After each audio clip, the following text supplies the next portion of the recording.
નમસ્કાર વિદ્યાર્થી મિત્રો, ગુડ મોર્નિંગ, જય શ્રી કૃષ્ણ. આજના વિડિયો લેક્ચરની અંદર આપનું હાર્દિક સ્વાગત છે.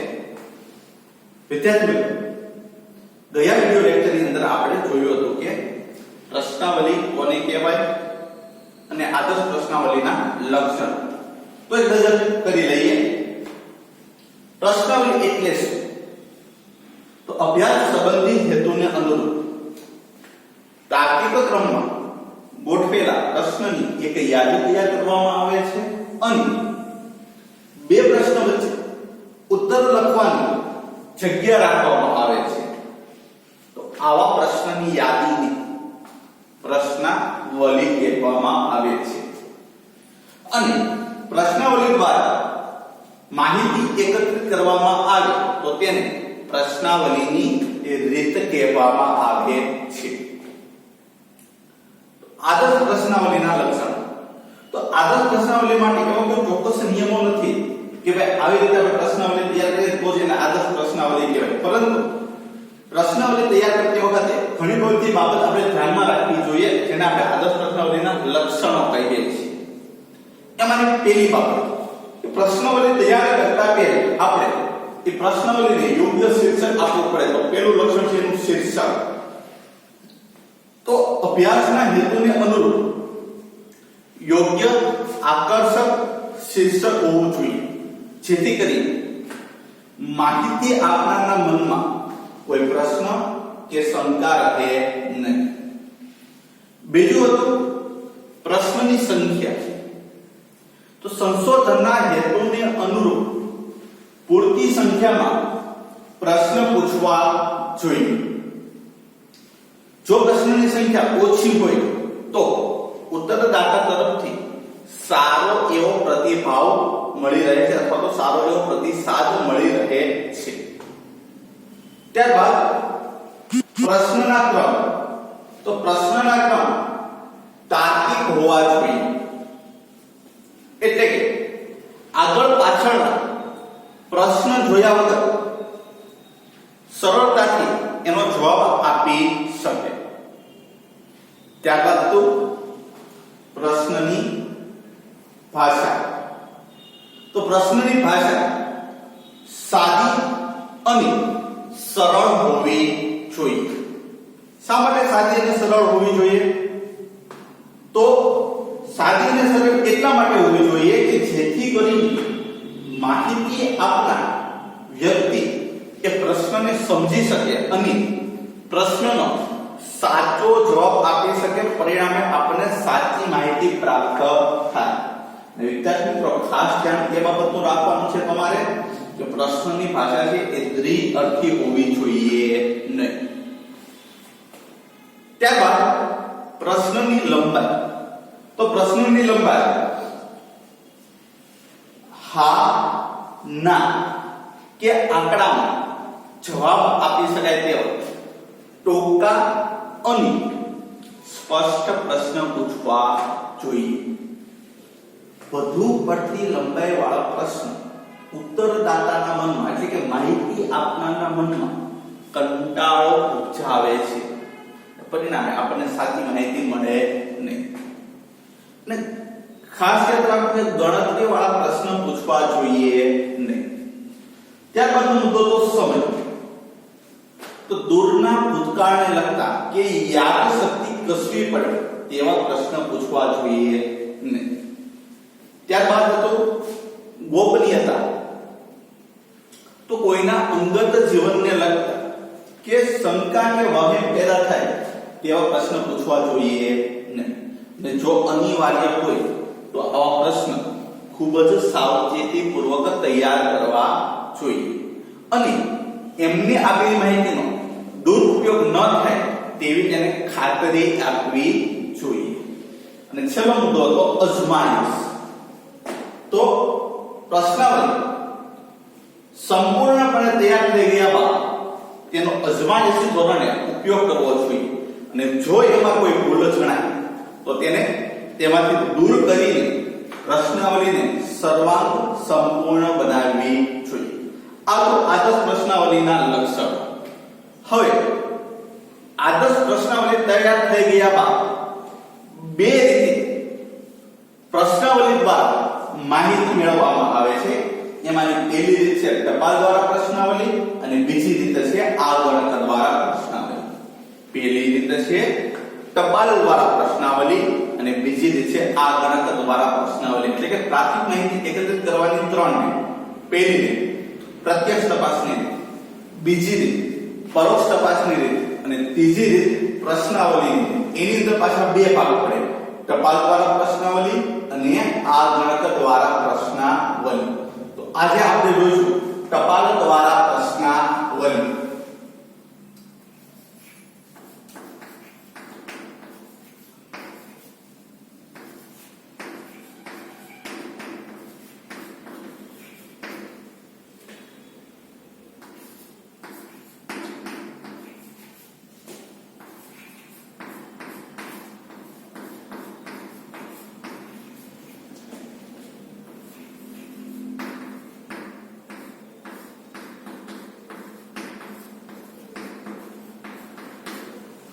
આજનો તમારો મુદ્દો પહેલો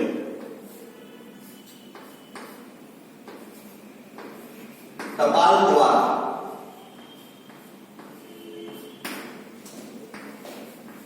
પ્રશ્નાવલી. તો ટપાલ દ્વારા પ્રશ્નાવલીની રીત આપણે જે વ્યક્તિ પાસેથી માહિતી મેળવવાની છે એ વ્યક્તિ ટપાલ દ્વારા પ્રશ્નાવલી મોકલવામાં આવે છે અને યોગ્ય સમય મર્યાદામાં એ પ્રશ્નાવલી આપણને પરત મોકલી આપે એવો વિનંતી પત્ર સાથે મૂકવામાં આવે છે. એટલે કે વિદ્યાર્થી મિત્રો, આદર્શ પ્રશ્નાવલી તૈયાર થઈ ગયા બાદ જેની પાસેથી માહિતી મેળવવાની હોય તેવા ઉત્તરદાતાને આપેલ સમય મર્યાદામાં પ્રશ્નાવલી પ્રશ્નોના ઉત્તર આપી પરત મોકલી આપે એવી વિનંતી પત્ર સાથે એને આપણે ટપાલ મોકલીએ છીએ. તમને વિદ્યાર્થી મિત્રો ખ્યાલ હોય તો માર્કેટની અંદર એટલે કે સ્ટેશનરીમાં પરબીડિયા મળે છે અને તમને ખ્યાલ ન હોય તો તમને પરબીડિયા કેવા હોય એ હું તમને કહી દઉં. આપણે કોઈ પણ શુભ પ્રસંગો હોય ત્યારે પૈસા આપવા માટે આપણે એન્વેલોપ લઈએ છીએ, જેને આપણે ગુજરાતીની અંદર પરબીડિયું કહીએ છીએ, જેની અંદર આપણે પૈસા નાખીને જે પણ કોઈ વ્યક્તિ હોય કે જેના ઘરે આ શુભ પ્રસંગ હોય એ વ્યક્તિને આપણે એના હાથમાં આપીએ છીએ. તો એ જ ટાઈપનું અને એવું જ પરબીડિયું આપણે માર્કેટમાંથી એટલે કે સ્ટેશનરીમાંથી આપણે ખરીદવાનું છે. તમારે વિદ્યાર્થી મિત્રો જે સંશોધક છે એને એવા બે પરબીડિયા ખરીદવાના છે. બે પરબીડિયા એટલા માટે, પેલું પરબીડિયું જેની પાસેથી માહિતી લેવાની છે એનું એડ્રેસ લખેલું એને મોકલવાનું છે અને એની અંદર બીજું નવું પરબીડિયું કે જે આપણું એડ્રેસ લખેલું હોય એ એની અંદર નાખી દેવાનું છે. એટલે કે જે પરબીડિયું હોય એની અંદર આપણા એડ્રેસ વાળું એક પરબીડિયું નાખવાનું છે અને એની અંદર એક પ્રશ્નાવલી નાખવાની છે અને એની અંદર એક વિનંતી પત્ર નાખીને એ વ્યક્તિના એડ્રેસ ઉપર આપણે એને મોકલી દેવાનું છે. એ વ્યક્તિના એડ્રેસ ઉપર આપણે પરબીડિયું મોકલશું એટલે એ વ્યક્તિ પાસે આપણી પ્રશ્નાવલી જશે, આપણો વિનંતી પત્ર જશે અને આપણું જવાબી યોગ્ય ટિકિટ લગાડેલું સરનામા વાળું પરબીડિયું જશે. હવે જેની પાસે આ પ્રશ્નાવલી ગઈ છે એ વ્યક્તિ પ્રશ્નાવલીને વાંચશે, એની અંદર પોતાના હસ્તાક્ષર વડે જવાબ લખશે અને જવાબ લખાઈ ગયા બાદ જે પરબીડિયું જે જવાબી ટિકિટ વાળું જે પરબીડિયું છે એની અંદર ફરીથી પ્રશ્નાવલી નાખી દેશે, અંદર મૂકી દેશે અને એ ફરીથી આપણે ટપાલ મારફતે આપણે પરત આપશે. તો આ પદ્ધતિ ટપાલ દ્વારા પ્રશ્નાવલી કહેવાય છે. એટલે કે આપણે સામેવાળી વ્યક્તિને કઈ રીતે ટપાલ મોકલીએ છીએ એ આપણે ફરીથી પાછી કઈ રીતે ટપાલ મોકલે છે અને આ ટપાલની અંદર પ્રશ્નાવલી મૂકવામાં આવે છે. તો આને કહેવાય છે ટપાલ દ્વારા પ્રશ્નાવલીની રીત. ફરીથી વિદ્યાર્થી મિત્રો આને સમજૂતી આપું છું. આપણે માર્કેટમાંથી બે પરબીડિયા લેવાના છે અને એક પરબીડિયા ઉપર જેની પાસે આપણે માહિતી લેવાની છે એનું સરનામું લખવાનું છે, એનું નામ અને એનું સરનામું, એટલે કે એ પરબીડિયું એના એડ્રેસ ઉપર જાય. પરંતુ જે પરબીડિયા ઉપર માહિતી મંગાવનારનું તમે સરનામું લખો છો એ પરબીડિયાની અંદર તમારે પ્રશ્નાવલી નાખવાની છે, વિનંતી પત્ર નાખવાનો છે અને માહિતી મંગાવનાર વ્યક્તિનું યોગ્ય ટિકિટ લગાવેલું પરબીડિયું અંદર નાખવાનું છે. વિનંતી પત્રની અંદર આપણે લખવાનું છે કે આપણે જે સમય મર્યાદાની અંદર પ્રશ્નાવલી પરત જોઈતી હોય ઉત્તર લખેલી તો એ સમય મર્યાદામાં એને વિનંતી કરવાની છે કે તમારે અમને આટલા સમય મર્યાદાની અંદર અમે જે પ્રશ્નાવલી તમને મોકલેલી છે એ પ્રશ્નાવલીના યોગ્ય ઉત્તર આપીને તમને અમને આટલા સમયની અંદર ફરીથી અંદર અમે જવાબી પરબીડિયું અમારું મૂકેલું છે એમાં પ્રશ્નાવલી નાખીને અમને પરત કરી આપશો. તો જે વ્યક્તિ પાસે આ પ્રશ્નાવલી ગઈ છે એ વ્યક્તિ પ્રશ્નાવલીની અંદર પોતાના હસ્તાક્ષર વડે જવાબ લખીને એ પ્રશ્નાવલી પેલા જવાબી પરબીડિયાની અંદર મૂકીને માહિતી મંગાવનાર વ્યક્તિને પરત મોકલી આપશે. આ પદ્ધતિને કહેવાય છે ટપાલ દ્વારા પ્રશ્નાવલી. પરંતુ વિદ્યાર્થી મિત્રો આ 21મી સદી છે અને ઇન્ટરનેટનો યુગ છે એટલે ટેકનોલોજીની દુનિયા છે એટલા માટે હાલમાં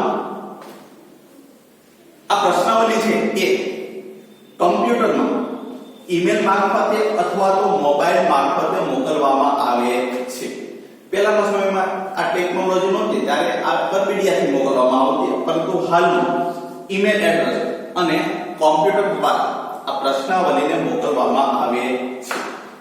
તો વિદ્યાર્થીઓ ટપાલ દ્વારા પ્રશ્નાવલીના લાભ શું અને ગેરલાભ એટલે આ પદ્ધતિના લાભ અને ગેરલાભ.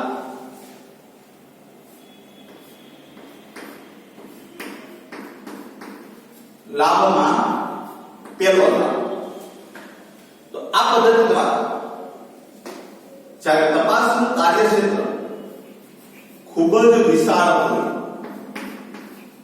ત્યારે આ પદ્ધતિ ખાસ ઉપયોગી નીવડે છે. જ્યારે તપાસનું કાર્યક્ષેત્ર હોય ને ખૂબ જ વિશાળ હોય ને ત્યારે આ પદ્ધતિ વધારે ઉપયોગી નીવડે છે. આવું શા માટે?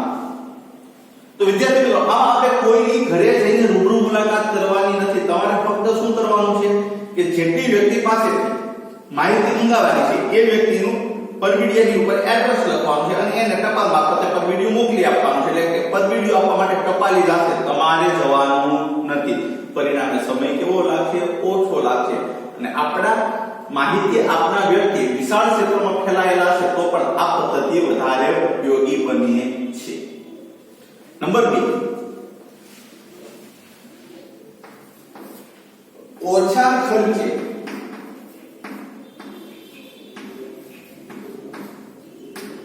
વધારે માહિતી મેળવી શકાય છે.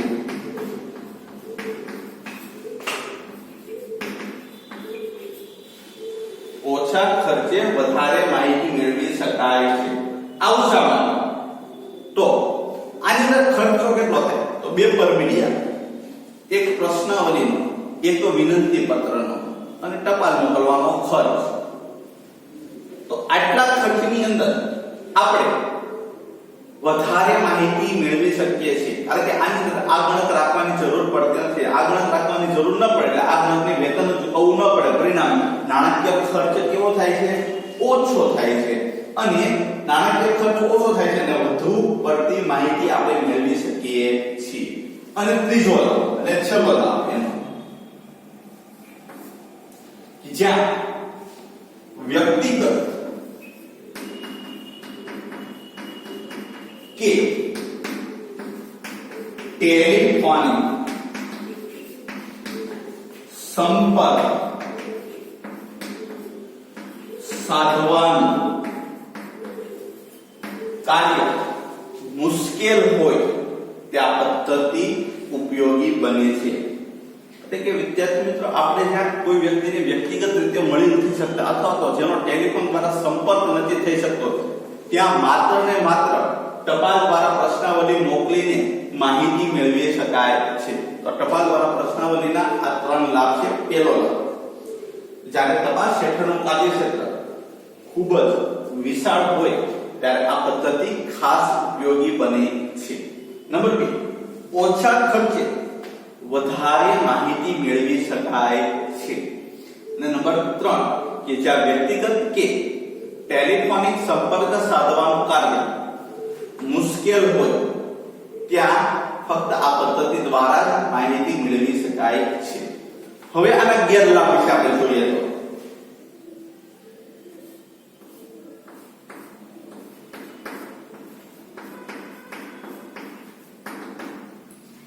પહેલો ગેરલાભ, જ્યારે ઉત્તરદાતા અશિક્ષિત કે સહકારની ભાવના આપે એમ ન હોય ત્યારે આ પદ્ધતિ નકામી બની જાય છે. શા માટે આવું વિચાર મિત્રો? તો માહિતી આપનાર વ્યક્તિ છે એને આપણે પ્રશ્નાવલી મોકલી આપવાના છીએ, એની સામે આપણે જઈને ઉભા રહેવાના નથી. એની હાથમાં ફક્ત ને ફક્ત પ્રશ્નાવલી હોય છે. હવે વિદ્યાર્થી મિત્રો, આપણને કોઈ ખબર નથી કે આપણે જેને પ્રશ્નાવલી મોકલીએ છીએ એ વ્યક્તિ ભણેલ છે કે અભણ, એટલે કે શિક્ષિત છે કે અશિક્ષિત છે. જો એ શિક્ષિત હશે તો એને લખતા વાંચતા આવડતું હશે, અને જો એ અશિક્ષિત હશે તો એને લખતા વાંચતા આવડશે નહીં. તો જો ઉત્તરદાતા અશિક્ષિત હોય તો એ આપણી પ્રશ્નાવલી જે લખેલી છે એને વાંચી શકશે નહીં, અને એને લખતા આવડતું ન હોય તો એની અંદર એ જવાબ પણ લખી શકશે નહીં. પરિણામે આ પદ્ધતિનો આપણો ઉપયોગ ત્યાં થતો નથી. ક્યારે? કે જ્યારે ઉત્તરદાતા અશિક્ષિત હોય ત્યારે. અથવા તો એવું લખેલું છે કે સહકારની ભાવના આપે એમ ન હોય, એટલે કે વિદ્યાર્થીઓ ઘણી માહિતી આપનાર વ્યક્તિ ઈ હોય છે કે જે આપણે સહકાર જ ના આપે, એટલે કે એને લખતા પણ આવડતું હોય, વાંચતા પણ આવડતું હોય, પરંતુ આપણી પ્રશ્નાવલીના ઉત્તર લખીને આપણે પાછી મોકલે છે અથવા તો આપણી પ્રશ્નાવલીને જોવે જ તે નહીં, તો ત્યાં આપણી આ પદ્ધતિ છે નકામી બની જાય છે. તો પેલો કે જ્યારે માહિતી આપનાર અશિક્ષિત કે સહકારની ભાવના આપે એમ ન હોય ત્યાં પદ્ધતિ નકામી બની જાય છે. નંબર 2, કેટલીક વાર ખોટી માહિતી કે અધૂરી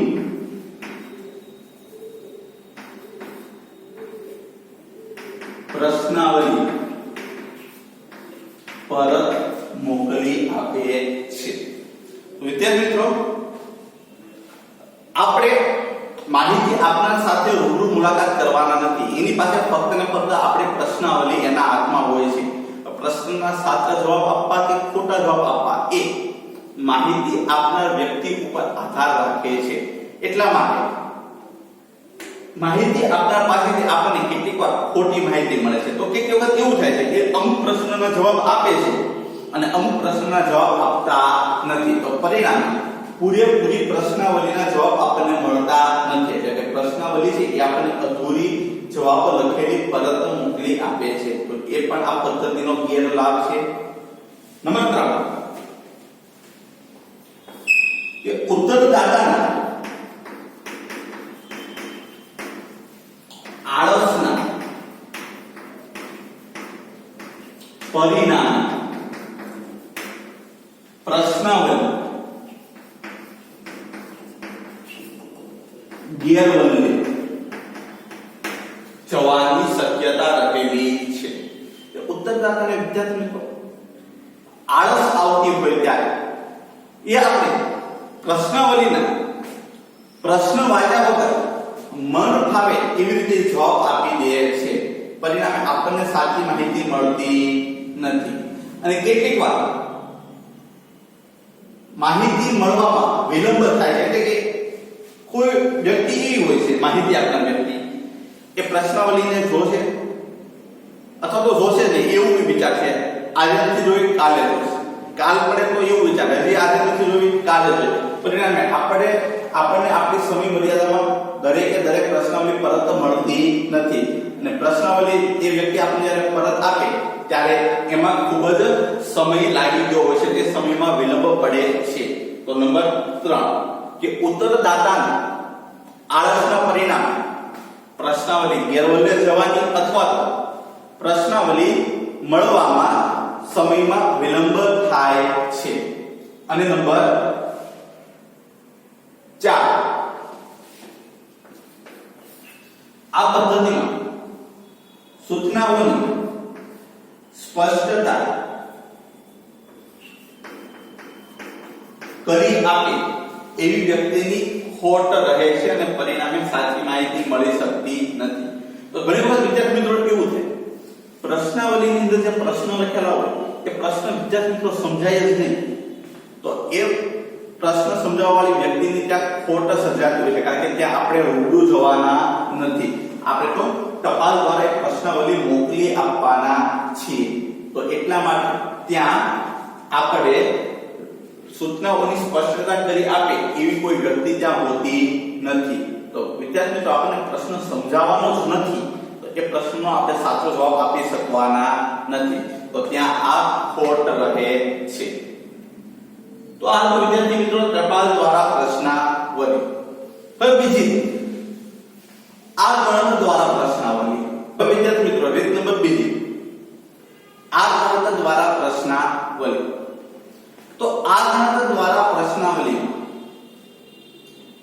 આ ગણક પોતે માહિતી આપનાર સાથે રૂબરૂ મુલાકાત લે છે અને પોતે પોતાના હસ્તાક્ષર વડે જવાબ લખે છે. તો આ બંને રીતનો મુખ્ય તફાવત એ છે કે ટપાલ દ્વારા પ્રશ્નાવલીમાં માહિતી આપનાર વ્યક્તિ પોતે પોતાના હસ્તાક્ષર વડે જવાબ લખે છે, જ્યારે આ ગણક દ્વારા પ્રશ્નાવલીમાં આ ગણક પોતે પોતાના હસ્તાક્ષર વડે જવાબ લખે છે. આ પદ્ધતિમાં આ ગણક વિનયી, પ્રામાણિક, ઉત્સાહી અને પોતાના કાર્યમાં કુશળ હોવો જોઈએ. અને આ પદ્ધતિમાં એક ખાસ ધ્યાન રાખવાનું છે, આ ગણક દ્વારા પ્રશ્નાવલીની પદ્ધતિમાં આ ગણકે માહિતી આપનાર સાથે બિનજરૂરી વિવાદમાં અથવા તો એને કોઈ માનહાનિ ન થાય તેવી કોઈ પણ પ્રકારની તકરારમાં એની સાથે ઉતરવાનું નથી, એવી એને ખાસ સૂચના આપવામાં આવે છે. તો વિદ્યાર્થી મિત્રો, આ ગણક દ્વારા પ્રશ્નાવલીના લાભ શું અને ગેરલાભ શું? તો એના લાભ અને ગેરલાભ જોઈએ તો પહેલો લાભ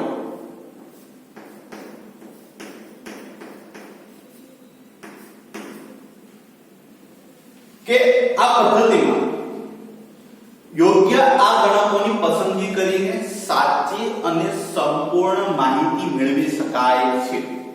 પહેલો લાભ છે સાચી અને સંપૂર્ણ વિશ્વસનીય માહિતી મળે છે. કેમ એવું?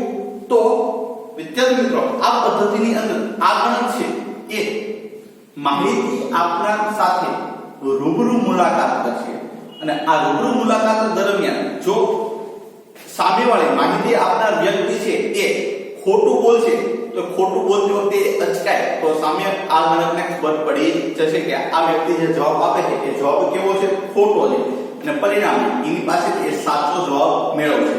બીજું કે આ પદ્ધતિની અંદર દરેકે દરેક પ્રશ્ન છે એ આ ગણક પોતાના હસ્તાક્ષર વડે લખશે, એટલે કે બધા પ્રશ્નના જવાબ લખશે, એટલા માટે સંપૂર્ણ માહિતી મળશે. બીજો લાભ, આ પદ્ધતિમાં જો ઉત્તરદાતા અશિક્ષિત હોય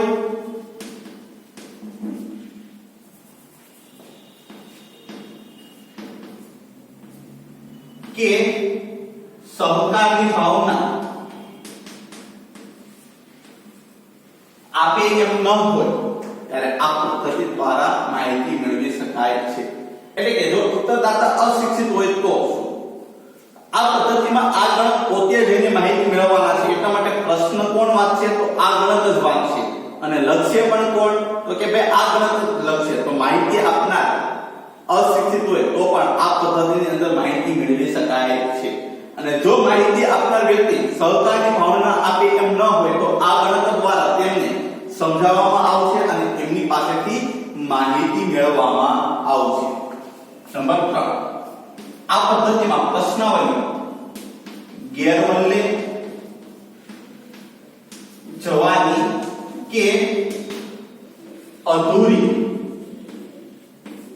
માહિતી મળવાનો પ્રશ્ન ઉપસ્થિત થતો નથી.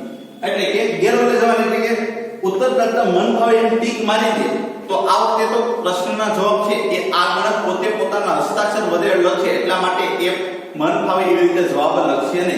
જેવો જવાબ સામે ઉત્તરદાતા આપે એવો જવાબ આ ગણક પોતે પ્રશ્નાવલીની અંદર લખે, એટલે કે પ્રશ્નાવલી ગેરવલ્લે જશે નહીં. અને બીજું કે દરેકે દરેક પ્રશ્નના જવાબ છે એ આ ગણક દ્વારા લખવામાં આવે છે, એટલા માટે માહિતી અધૂરી મળતી નથી. અને નંબર 4, આ પદ્ધતિ દ્વારા મેળવાયેલી માહિતી વધુ વિશ્વસનીય હોય છે. કારણ કે આ પદ્ધતિની અંદર દરેકે દરેક પ્રશ્નના જવાબ છે એ કોણ લખવાનું છે? આ ગણક લખવાનું છે. અને આપણે આ ગણકની નિમણૂક કરેલી હોય છે અને એની પર આપણને વિશ્વાસ હોય છે, એટલા માટે તેમના દ્વારા મેળવાયેલી માહિતી વધુ વિશ્વસનીય હોય છે. હવે ક્યારે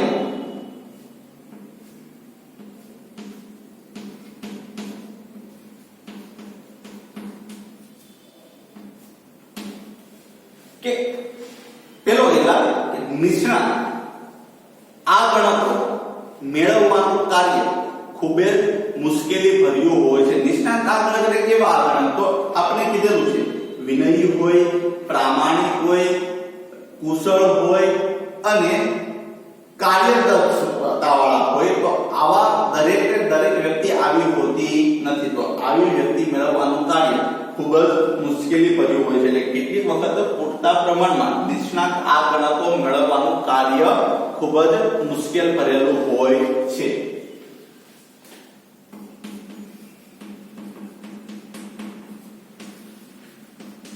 નંબર 2 કે મોટી સંખ્યામાં આ ગણકોની નિમણૂક કરવામાં આવે તો તેને ચૂકવવામાં આવતું વેતન એ ખર્ચની અંદર વધારો કરે છે.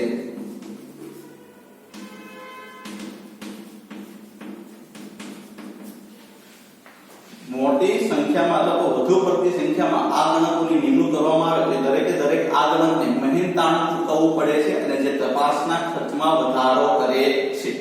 નંબર 3,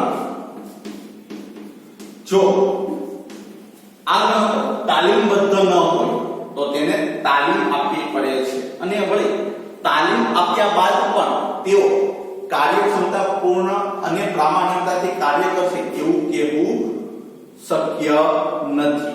તો એમના દ્વારા મેળવાયેલી માહિતી, આવા આ ગણકો દ્વારા મેળવાયેલી માહિતી ઓછી વિશ્વસનીય બને છે.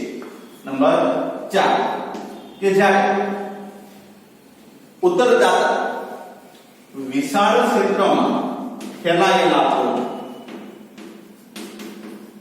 ત્યારે તેમની પાસેથી માહિતી મેળવવામાં વધુ પડતો સમય લાગે છે અને પરિણામે માહિતી મેળવવામાં વિલંબ થાય છે.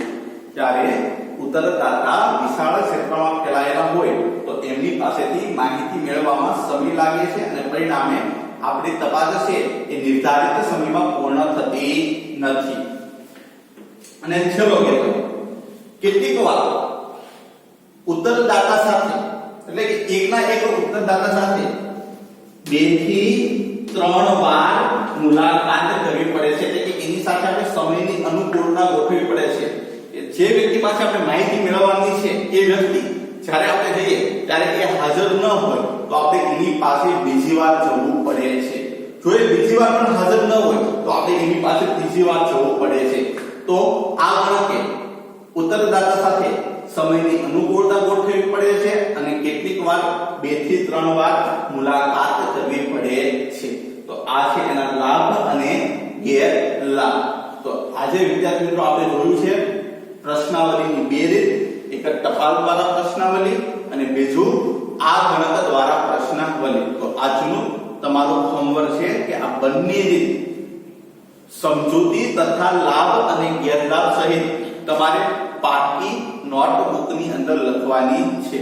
તો વિદ્યાર્થી મિત્રો અહીંયા આપણે આપણો વિડિયો લેક્ચર પૂર્ણ કરીએ છીએ અને હવે નવા ટોપિક સાથે આપણે આગળના વિડિયો લેક્ચરની અંદર મળીશું. જય હિન્દ, જય ભારત, અસ્તુ, આભાર.